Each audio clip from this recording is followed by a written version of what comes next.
வணக்கம். இன்றைக்கி நம்ம பார்க்க போகிற ஒரு ஆரோக்கியமான இட்லி என்னென்னு பார்த்தீங்கன்னா, ராகி, காட்டியான அரிசி, மட்டை அரிசி இது மூணும் வச்சு ஒரு சூப்பரான இட்லி எப்படி செய்யலாங்கிறத பார்க்கலாம். அதுக்கு பார்த்தீங்கன்னா அருமையான கொத்தமல்லி தேங்காய் சட்னி, இது காம்பினேஷன் சூப்பராக இருக்கும். ஸோ வாங்க அது எப்படி செய்யலாங்கிறத பார்க்கலாம்.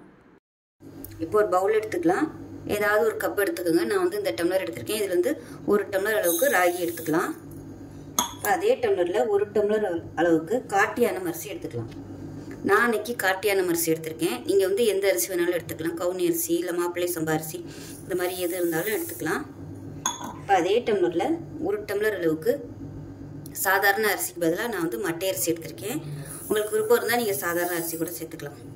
இது வந்து 2 டம்ளர் சேர்த்துக்கிறேன். மட்டை அரிசி வந்து 2 டம்ளருக்கு சேர்த்துருக்கேன். இப்போ அதே டம்ளரில் 1 டம்ளர் அளவுக்கு உளுந்து சேர்த்துக்கலாம். கூடவே 1/4 டீஸ்பூன் போல் வெந்தயம் சேர்த்துக்கலாம். இப்போ இது எல்லாத்தையுமே நல்லா 4-5 தடவை கழுவிட்டு ஒரு நாள் நைட்டு ஊற வச்சுட்டு எப்பயும் நம்ம இட்லிக்கு அரைக்கிற மாதிரி தனித்தனியாக அரைச்சிக்கணும். உளுந்த தனியாகவும் அரிசியெல்லாம் தனியாகவும் அரைச்சிக்கலாம். அரைச்சிட்டு எப்பயும் போல் உப்பு போட்டு கரைச்சி நல்லா ஒரு 8 மணி நேரம் புளிக்க விடணும். இட்லிக்கு எப்படி நம்ம புளிக்க விடுமோ அது மாதிரி ஒரு 8 மணி நேரம் புளிக்க விட்டுட்டு பார்க்கலாம். இப்போ ஒரு பேன் எடுத்துக்கலாம். பேன் சூடானதும் ஒரு 2 டீஸ்பூன் அளவுக்கு எண்ணெய் விட்டுக்கலாம். எண்ணெய் சூடானதும் 1 டேபிள் ஸ்பூன் கடலைப்பருப்பு, அதே மாதிரி 1 டேபிள் ஸ்பூன் உளுந்து சேர்த்துக்கலாம். இது நல்லா பொன்னிறமாக வறுத்துக்கலாம். இது கூடவே பொடியாக நறுக்கின இஞ்சி ஒரு 5-6 துண்டு சேர்த்துக்கலாம். அது கூடவே ஒரு 6-7 பூண்டு பல்லும் சேர்த்துக்கலாம்.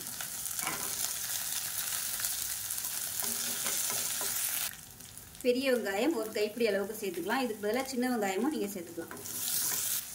இப்போ இதில் ஒரு 6 பச்சை மிளகாய் எடுத்துருக்கேன். இது வந்து உடச்சிட்டு சேர்த்துக்கோங்க. முழுசாக சேர்த்திங்கன்னா அது எண்ணெயில் வந்து உப்பிட்டு வெடிக்க ஆரம்பிச்சிடும். இல்லைன்னா லைட்டாக கீறி விட்டுட்டு சேர்த்துக்கோங்க. இது வந்து கலர் மாறணும், அந்த அளவுக்கு வதக்கிக்கலாம். இப்போ இது கூடவே சின்ன துண்டு புளி சேர்த்துக்கலாம். இது கூடவே மெஷரிங் கப்பில் ஒரு 1/2 கப் அளவுக்கு துருவன தேங்காய் சேர்த்துக்கலாம்.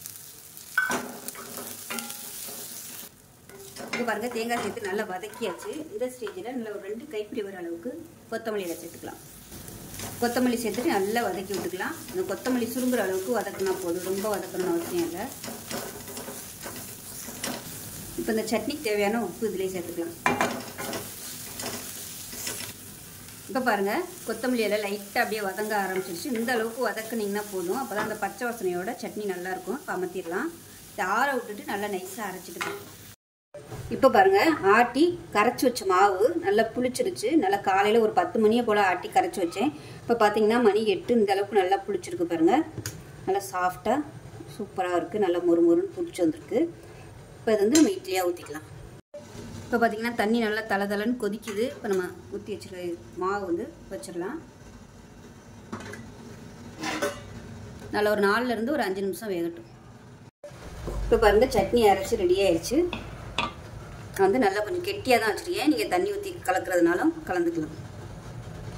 இப்போ மிக்ஸி அலசிட்டு அந்த தண்ணியை சேர்த்துக்கலாம். இப்போ இதை கலந்து விட்டுடலாம். கலந்து விட்டுட்டு கடுகு, உளுந்து, கருவேப்பிலை, 2 வரமிளகாய், பெருங்காயம் போட்டு தாளிச்சிருக்கேன். இதை அதோட சேர்த்துக்கலாம். அவ்வளோதான், அருமையான தேங்காய் கொத்தமல்லி சட்னி ரெடி ஆயிடுச்சு. இப்போ நமக்கு இட்லி நல்லா சாஃப்டாக வந்திருக்கும். நல்லா ஒரு 5 நிமிஷம் ஆயிடுச்சு.